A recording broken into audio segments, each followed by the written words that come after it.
பேசிட்டு இருந்தேன். அதுக்கு அவ என்கிட்ட என் மாமா கிட்ட இப்படி எல்லாம் க்ளோஸா பேசாத, நீ யாரு பேசுறதுக்குன்னு அப்படின்னு சொல்றான். நான் பதிலுக்கு கேட்டேன், அத சொல்றதுக்கு நீ யாரு, நான் அப்படிதான் பண்ணுவேன்னு. அப்படியே அவளை திட்டும் போது நான் பாகல்னு சொல்லி திட்டேன். பாகல்னா ஹிந்தில பைத்தியம்னு அர்த்தம். நான் பாகல்னு சொல்லி திட்டேன். ஆனா பதிலுக்கு அவ என்ன இப்படி திட்டா பாட்டி. ஏண்டி சொந்த அக்கா புருஷன்கிட்ட வேற ஒருத்தி தொட்டு பேசினா அவ சும்மா விடுவாளாடி? அதுலயா அவ கிராமத்துக்காரி, ஆஞ்சு விடுவா ஆஞ்சு.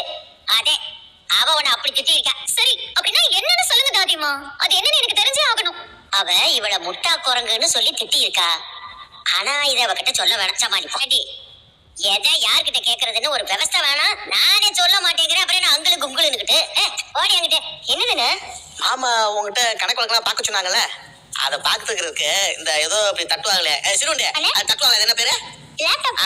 லேப்டாப் உனக்கு தேவையில்ல, அதான் எல்லாம் கொடுத்து விட்டுருக்காங்க. அப்புறம் தமிழ் படிப்புக்கு தேவைன்னாலும் இதை பயன்படுத்திக்க சொன்னாங்க. அப்புறம் வீட்டுல இன்டர்நெட் கொடுத்து வச்சிருக்காங்க, அதையும் உன்னை யூஸ் பண்ணிக்க சொன்னாங்கம்மா. சரிங்கண்ணே.